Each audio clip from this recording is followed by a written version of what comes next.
give me a moment's peace and take out the trash. We pay taxes for people to come and take the garbage. Hey, listen, Greenie, no more sneaking rides to the junkyard. Yeah, man, take a taxi when you want to go to the junkyard. Hello and welcome to Hot Trash Unlimited, the show where me, Caleb, and me, Joe, sit down and watch a movie in hopes that we can ironically enjoy it. Joe, what did we put on this week? Tom and Jerry, 2021. HBO Max delivers again. If a picture of this mouse is tweeted out to Instabook Face or TikTok, we will be ruined. No, sir, that's not gonna happen. That rodent is toast. He's toying with us.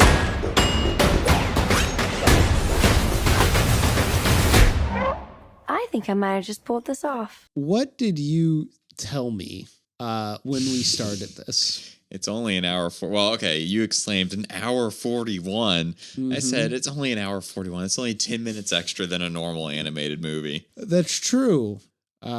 Those 10 minutes really add up when... Oh, yeah, they add up when 30 minutes in the movie you think you're an hour. Now, you also said something to me before this, which was that you think this movie had the potential to be good. Now, to be fair, that's a good attitude to go into a movie Yeah, it did with. have the potential. It squandered it, unsurprisingly, but squandered nonetheless. So this is by director Tim Story, director of everyone's favorite The Fantastic Four, Rise of the Silver Surfer, and Shaft. And 6 Kevin Hart comedies. Yeah, I don't keep up with Kevin Hart comedies like I do. Shaft. Shaft could have been so good. So could have this. But here's what we have. So, Joe, what was the story of Tom and Jerry? Of Tim Story's Tom and Jerry. The what story is of the Tim story Story's. of Tom and Jerry? Tom and Jerry are moving to New York. Jerry's looking for a house. Tom's looking to play with John Legend. Yeah, play a piano with John Legend. He sees a billboard of John Legend, and then it changes in his mind, and it's like John and Tom, and I'm like, did they trick John Legend into being in this? Is this going to be like the finale? That's what I thought it was going to be. No. But that's just the side story. The real story is Grace Mortez is wanting to be a concierge at a hotel. I'm not sure she really wants to. She just wants a job. And she's willing to cheat her way into getting one. What was her first job when she was driving the bike with the laundry? I think it was a laundry delivery person. I don't know. They didn't explain it. She just had a bunch of clothes in a basket and a bike. Yeah. I don't live in New York. Maybe that's something people do. She goes into this hotel to get that continental breakfast. Yeah. And she sees this woman and she just starts staring at her for some reason. Mm-hmm. Don't know why. Because she has a suitcase with locks on it. But then eventually it turns into them talking and Chloe realizing that this woman has flown to London to take a position at this hotel. And so from London. Yes. And so she then is like, I'm in charge of the hotel. You have failed your interview. Let me see your resume. Nope, this isn't good enough. Leave. The woman does. And then she takes that resume. Is like, give me a job, Michael Pena. No. What's his name from Deadpool 2? Peter. Rob Delaney. He is the only good thing about this movie. He knows exactly what kind of movie he's in. He's great. He's having a good time. Who's having a good time? Not in it enough to save the movie, but... Now, Joe, you might be wondering why this Grace Moretz story about her trying to keep her job that she stole at a hotel has anything to do with Tom and Jerry. I sure am. I don't have an answer for you.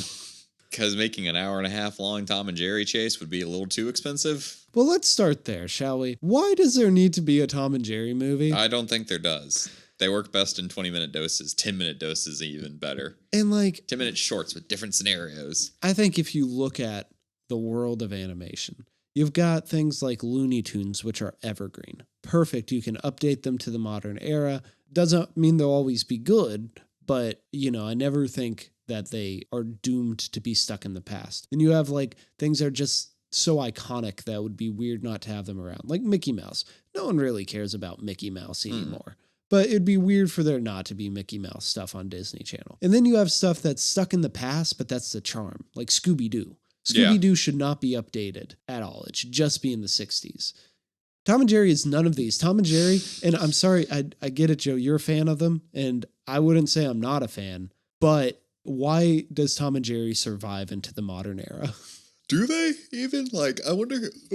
Sorry, movie bored me to death. I guess their shtick the past couple of years has been these weird animated movies where you just throw them into it. into an IP. Yeah. Which I don't get. I think they work better is just a chase thing where you have the world of animation to make the chase fun. But there's better chase cartoons too. I would take Wile E. Coyote over Tom and Jerry. I never liked Wile E. Coyote. Or Tweety Bird and Sylvester.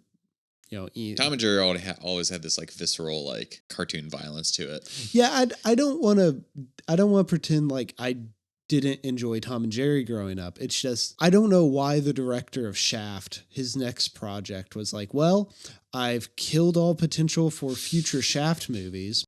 Let's do a cartoon next. Guys, I've got an idea for a Tom and Jerry movie. So Chloe Grace Moretz is trying to hold on to a job. And Colin Jost is there trying to get married. Yeah, there's a marriage plot too.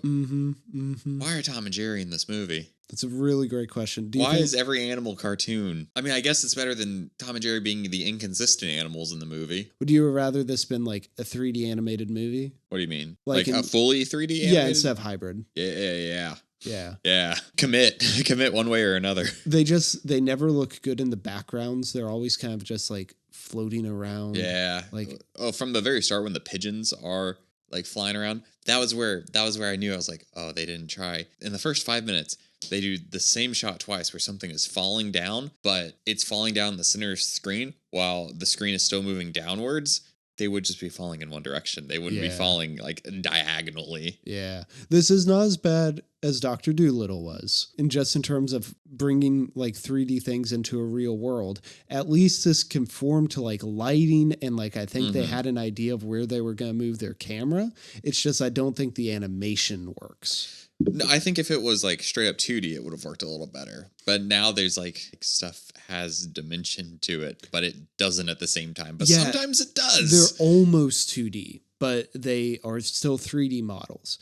And I think that messes with how they look in a space.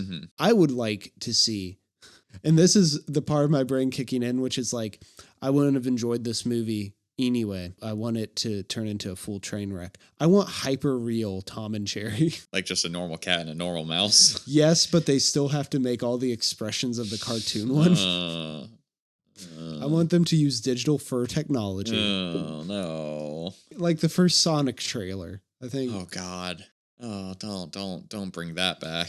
I can still remember what that looks like vividly. Just close your eyes and he'll always be with you. Back to 2019. Simpler time. We weren't waiting for stuff to premiere on HBO Max in hopes that we'd get something out of it. Should we change our name to Hot Trash, instead of Hot Trash Unlimited, Hot Trash Max? Hopefully they'll be back one day. Yeah. So how would you like the human stars in this? I compared this to the Rocky and Bullwinkle live action movie. Came out 20 years ago, where this movie probably should be. But I was calling it a remarkably unremarkable movie. Yep. And I don't think this is as unremarkable as that movie. This definitely leans more towards bad, but the live cast is not the cast is not the reason. It's purely their writing and stuff. I think everybody's just working with what they got. Man, Michael Pena is playing this way too straight, and then he gets 2 scenes to be goofy. Michael Pena is someone I've stopped liking almost in everything ever since I found out he was a Scientologist, which was right around the time of Fantasy Island, where I'm man, you're not fun. That's a shame because I really do like him as an actor, but you belong to the crazy cult. Can't quite blame you. Chloe Grace Moretz she's doing something here. Yeah. It's not quite phoning it in, but she's not going full 100%. Just to be fair, don't want her to. Colin Jost is here. Rob Delaney's doing a good job, though. Colin Jost probably has funnier lines in this than he's had in the last 3 years of SNL. He's another one where no one's smiling. Everybody's just got this expression on their face. It's weird. Yeah, and it's just why would a kid like this plot? If you're gonna have a human plot, make it one a kid would like. You say this, I loved Alvin and Chipmunks as a kid. Yeah, the movie's kind of boring. I'd say that plot still caters more to kids. Yeah. Although there are a lot of kids' movies that are set in hotels. Home Alone 2, Dunstan Checks In, Hotel for Dogs. I mean, The Sweet Life of Zack and Cody. That's not a movie, but okay. Yeah, but it's still a kid's thing set in a hotel. Yeah. Hotels are magical places when you're a kid. Yeah, but this one... The hotel's not really magical. Yeah, it's a lobby. It's the same hallway. It's a lobby and a hallway. Yeah. A real weird green screen hallway at one point, too. Yeah.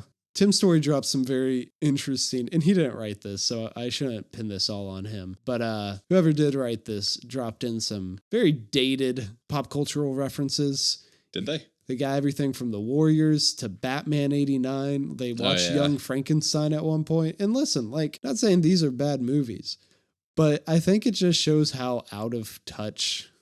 And I don't want references in my Tom and Jerry thing, but the fact that you're trying to put in references and then the most recent thing you're referencing is Batman 89 and TikTok. This movie, I despise this on so many levels. And it's because, like, if I really go off on it, then I'll be wasting my time because no one will remember this movie in a week. And how much screen time did Tom and Jerry have combined in this movie? I'd say 40 minutes in the hour and 40, but probably just them, probably like 25. Yeah, me too. They probably had a cartoon's worth. You didn't like the soundtrack. Yeah, it doesn't match at all. It's this just urban New York hip hop. Once again, all dated. Like it's like Tribe Called Quest and stuff. They do play some Anderson .Paak over the credits, but like once again, it feels like these people, they haven't just updated any of their cultural knowledge. It's Tom and Jerry. Like just do chase music, like da da da da da. Yeah, I don't know what chase music sounds like. It doesn't sound like this. I don't think the soundtrack's necessarily a problem. I just think it's distracting. To show how out of date it is.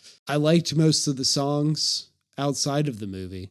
So like, but we're not talking about outside of the movie. We're talking about in context of the movie. Hearing them in the context of the movie, they don't take too much away. Except I do think it's very odd to see a Tribe Called Quest song sung by a bunch of pigeons. Opening the movie. So there was a post-credit scene. I didn't watch it. Yeah. Colin Jost goes up to the hotel staff and he's like, "You're charging me for both weddings?" And they're like, "Yep." And that's the scene. Glad I waited in the theater while those poor movie employees were trying to clean. Oh, wait. We're still at home. Could have tied into the Hanna-Barbera universe set up in last year's movie, Scoob. It's not Hanna-Barbera, though. It's Warner Brothers. Oh, yeah. Didn't Hanna-Barbera invent? Nope. I'm pretty sure they created Tom and Jerry. It was Warner Brothers. Look this up. Okay. If I win, Joe, then you have to name your first child after Tim's story. Do you agree to these terms? Created by Hanna-Barbera. Ha ha ha. I can't wait to meet your son, Tim Story II. WB gained rights. Oh, in 2006, huh?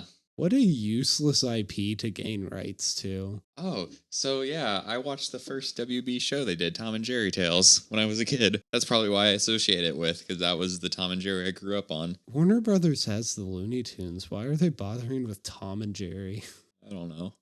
I feel like I'm coming off like I hate Tom and Jerry in this. I don't. It's perfectly unremarkable. Remarkably unremarkable. This movie did make me angry, just how I could see how bad it was going to be from the opening. And every second confirmed my disappointment. There was never any hope. No. There was never a moment where I was like, oh, this is getting better. It's been thrown to the wolves like all Warner Brothers movies. It's been a success pandemic-wise. Has it? $40 million on an $80 million budget. It made that in theaters? Yeah. Wow, kids movies, man. Okay, never mind. Maybe this is what's going to save cinema. I was about to say its failure is going to be forgotten and just like the movie will be. But you know what? Maybe this is saving cinema.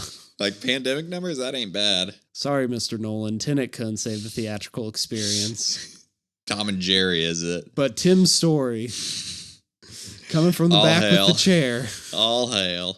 Any last thoughts on Tom and Jerry? No, what would you rate this movie? Oh, this is getting bad with like just a bunch of vehement anger. Yeah, it's a bad. It's an easy bad. Yeah. No question. There was never any hope. What's the next HBO Max movie we're watching for this podcast? Kong v. Godzilla? It's either that or Mortal Kombat. Yeah, that's not till April. Okay, then it's Kong. Yeah, probably. Well, we will see you back when the kaijus swing fists. When the kaijus roar. One of them doesn't have a fist. Well, I guess Godzilla. He's got little hands. Yeah, he can kind of make a fist. I don't know if he can throw very far.